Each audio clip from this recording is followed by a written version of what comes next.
Lindo picadito ahí con Omar Rincón, Jorge Carrión y Pere Ortín, y nos da justamente el puntapié para empezar a charlar sobre la cuestión del periodismo, tema que nos apasionó, lo tuvimos en agenda, incluso en el verano fue una discusión para el equipo, qué propuesta traíamos este año. Un propósito que nosotros tenemos allí de ver en qué situación nos encontramos, porque mucha gente nos dice cómo nos informamos, cómo entendemos qué es verdad, qué no es verdad, qué sucede. Hay mucha información, infodemia el año pasado Tal cual. también, el término utilizado por la Organización Mundial de la Salud.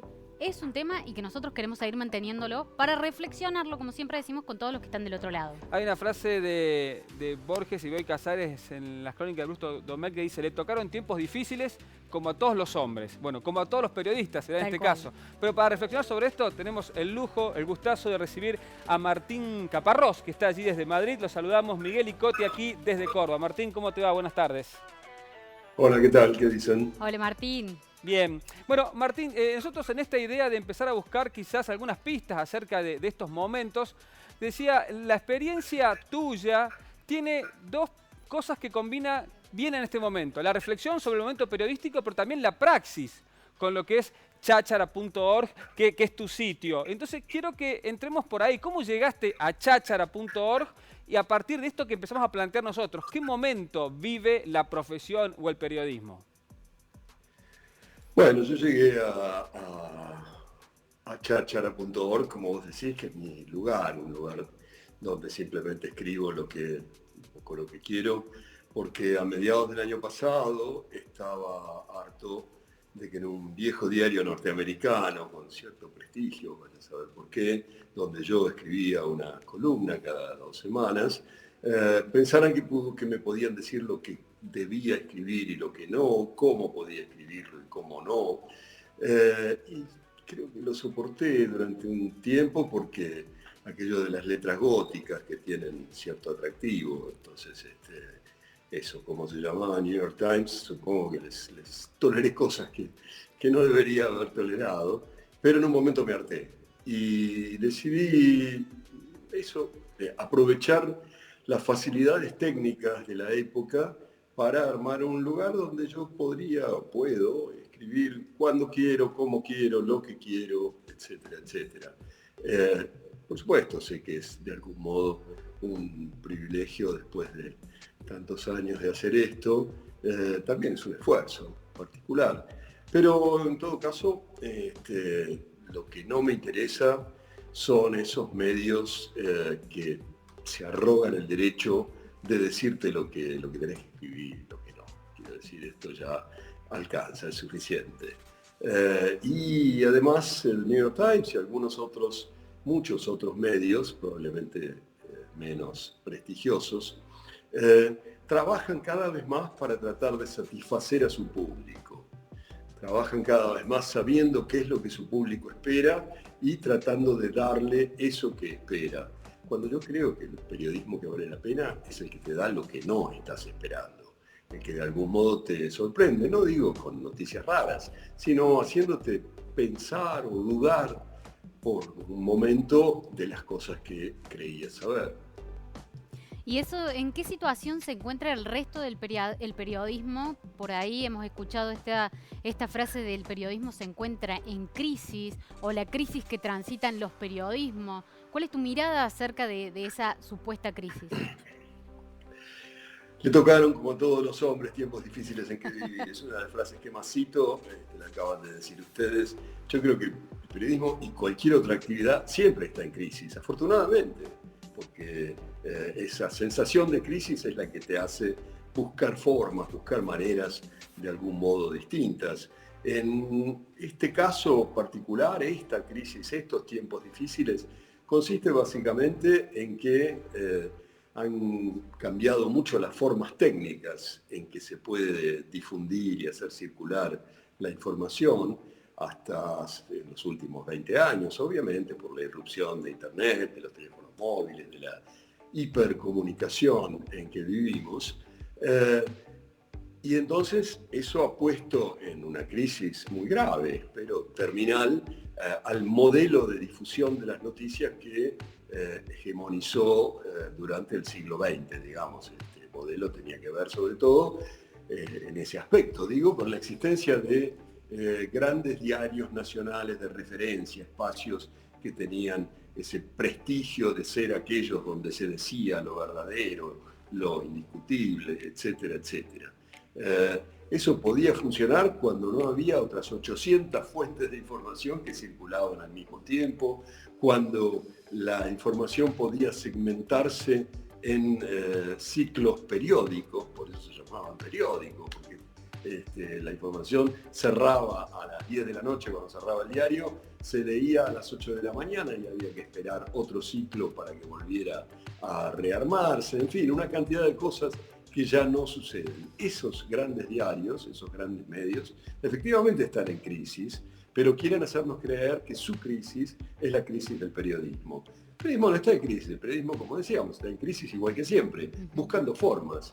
Y creo que en muchos casos las formas más interesantes que se están viendo últimamente tienen que ver con esa dispersión, con el hecho de que ahora no es complicado, no es demasiado complicado armar un medio, darle un espacio digital y lanzar esos mensajes. Después, que te vaya bien, que puedas seguirlos, que haya gente que los siga y demás, bueno, depende de que tengas cosas para contar que valgan la pena. Pero ya no es, como hasta hace relativamente poco, una barrera técnico-económica, digamos, cuando yo empecé a trabajar en esto para publicar una revista nueva, digamos, un diario nuevo, hacía falta mucho dinero, mucha máquina, mucho aparato y demás. Entonces esto quedaba reservado a unos pocos o, en fin, muy obstaculizado. Ahora no. Y eso yo creo que es una buena noticia entre tantas otras. Martín, hace unos días repasamos con algunos colegas y amigos y amigas que en los diarios, en los grandes medios, cada vez hay menos crónica, menos reportaje, y me decía un profe de la universidad, es que la audiencia busca ser afirmada en este momento. ¿Cuál crees que fue el quiebre? ¿En qué momento los grandes medios comenzaron a tener esta tiranía de la audiencia? ¿Cuándo fue que se dio vuelta la cosa así? Ya, bueno, para empezar, yo no creo que ahora haya menos crónica, como decís, o cosas por el estilo, que antes, porque nunca hubo demasiada. Siempre hubo, por supuesto, una edad de oro anterior, una edad mítica en la que las cosas eran buenas. Pero bueno, en los 50 años que yo llevo leyendo prensa, más ya a esta altura, nunca hubo en los medios demasiada presencia de un periodismo que yo creo que valía la pena reivindicar demasiado en ese sentido. Pero efectivamente lo que pasó con los medios escritos fue que en los últimos, ¿qué será?, 15 años cayeron en la lógica del rating. Los medios escritos no funcionaban según esa lógica, simplemente porque no había medios técnicos para hacerlo funcionar según el rating. O sea, un diario se publicaba, había más o más gente que lo compraba, pero su director, su jefe de redacción o quien fuera, no podía saber exactamente por qué había más gente que lo compraba un día, menos gente que lo compraba otro. Podía suponer, sí, esa nota que sacamos en la página 8 sobre tal cosa, la tapa con tal otra, pero no había forma de comprobarlo.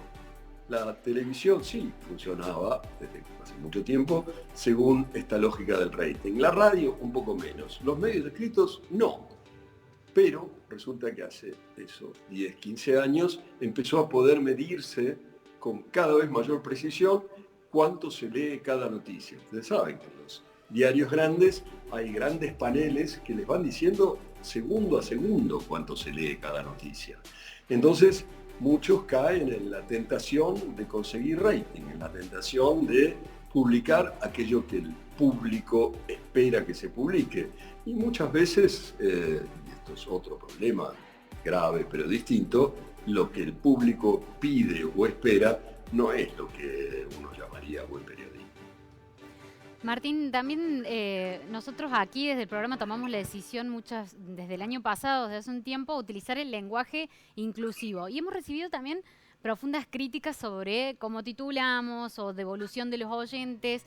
Y nosotros, bueno, seguimos sosteniendo y utilizándolo. Sabemos que vos también has hablado un poco de eso y nos interesaría saber tu opinión acerca del uso del lenguaje y de la cuestión de género en el lenguaje. Mira vos.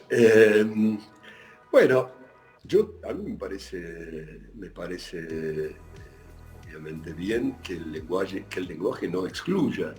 Voy a discutir las formas en que eso se hace. A mí, la verdad que los sustantivos y adjetivos en E no me gustan mucho. No me gustan, qué sé yo, es un problema totalmente estético. Al fin y al cabo, un lenguaje es un conjunto de costumbres, ¿no? Uno se va acostumbrando, va aprendiendo a decir ciertas cosas, a no decir otras, y aquellas que uno no dice son las que le parecen erróneas, equivocadas. Entonces, yo escribí hace unos años que yo estoy totalmente de acuerdo en que el lenguaje no tenga preeminencia del masculino, digamos, del género masculino, cuando habla esto de, por ejemplo, decir que si aquí somos 3 personas, diríamos nosotros para decir que hay entre nosotros hombres y mujeres.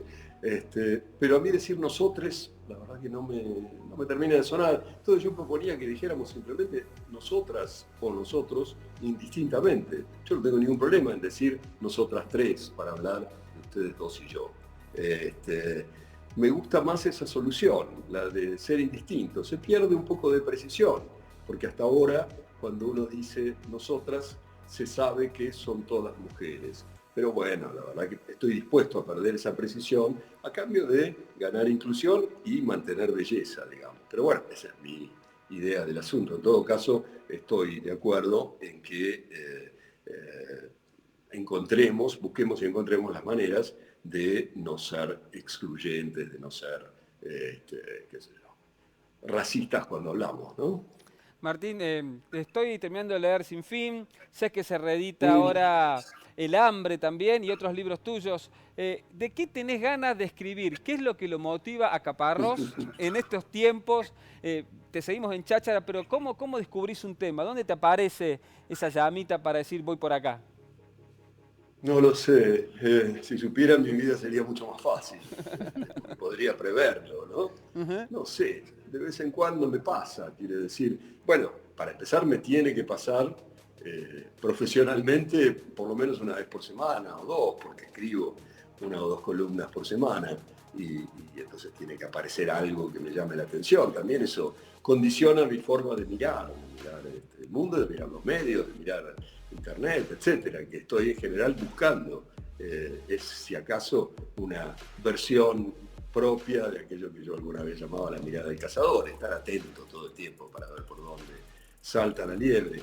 Y después está esas cosas que me interesan más y que de algún modo trato de convertir en libros, ¿no? Ahora, por ejemplo, estoy terminando, estoy a punto de entregar un libro que va a salir en septiembre, que es un intento de contar y entender qué es ahora América Latina. Y Wow. curiosamente en este caso me acuerdo muy bien del momento en que se me ocurrió que quería escribir eso, para mi desgracia, porque ahora son 600 páginas que tengo que terminar de corregir. Pero bueno, es uno de los grandes misterios. ¿Por qué quiero escribir sobre algunas cosas? ¿Por qué algunas cosas cobran la suficiente presencia como para dedicarles después, no sé, 2 o 3 años de mi vida?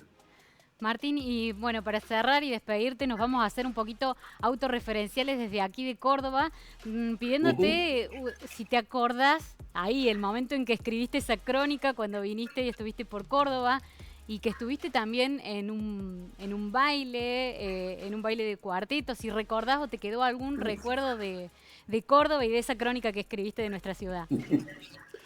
¿Vos decís en el interior, en el Sí, libro del interior? sí. Sí. Ay, te voy a contar la verdad, fueron unos días muy raros, que yo a veces los recuerdo, mira, hace muy poco en una charla que tuve que hacer en Barcelona, recordé esos días, pero porque me pasó algo particularmente, ¿cómo decirlo?, estresante en verdad, porque yo tenía que completar ese libro, El Interior, un recorrido por las provincias argentinas, me faltaba estas escenas en la ciudad de Córdoba, que obviamente es de las más importantes del interior argentino, y tenía que hacerlo, pero bueno, alguien bastante cercano se había enfermado en esos días, y yo no podía dejar de hacerlo, pero al mismo tiempo no veía nada. O sea, no sé, algo que siempre me acompañó, que es cierta, ¿cómo llamarlo? Cierta posibilidad de ver, de andar por ahí y encontrarme cosas y de escuchar y de descubrir cosas que contar. Esos días en Córdoba me fallaba miserablemente, me faltaba. Y la pasé muy mal, pero no solo la pasé muy mal, me di cuenta de cuánto tenía todo el resto del tiempo, porque que me faltara hacía que valorara más aún todos los demás momentos en que no me falta. Así que tuve que trabajar como un perro para reemplazar esa posibilidad de ver que esos días no tuve. Fueron unos momentos que para mí, qué sé yo, para mi desgracia me enseñaron mucho. Así que tengo un recuerdo particular, pero no tan alegre de Córdoba. Hace 2 años estuve de nuevo, cuando fue el Congreso de la Lengua, y ahí la pasé mucho mejor. Martín Caparrós, ha sido un gustazo esta charla contigo, gracias por estos minutos y bueno, nos reencontramos en una próxima. Te seguimos en chachara.org, te seguimos también en los encuentros de cronistas y por supuesto en cada novedad literaria que llega a las librerías. Bueno, muchísimas gracias y hasta en cualquier momento. Chao Martín, gracias. Bueno, lindo también el recuerdo final, ¿no? De nuestro momento allí, Y de aparte, compartir el uno a living. Martín Caparrós lo tiene así, como él decía, con la mirada del cazador siempre Sí, atento. totalmente. Y saber que también él tiene esos momentos donde no encontraba, ¿no? Y lo resolvió con una crónica de un baile de la Mona Jiménez. Tremenda crónica, Mirá, y para es recordarla, tremenda. para leerla y recomendarla. Tremenda crónica que uno no pensaba que él iba a estar en una situación. Nos dijo, nos mostró el recuerdo, ese momento del cazador, esa llamita de buscar algo distinto no estaba. Y bueno, pero a nosotros no, como lectores no vimos eso. No nos falló. No.